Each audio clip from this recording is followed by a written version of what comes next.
May isang anghel na dumating, padala ng Diyos para sa akin, upang ako'y mahalin. At kung ikaw ay masaya, sige tumawa ka. Ilakas mo pa, isigaw mo pa, mahal mo kong talaga.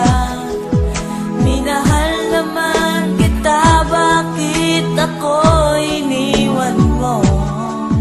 Now I realize to make apologize, wala kang kwentang girl. Ayoko na sa'yo, ako'y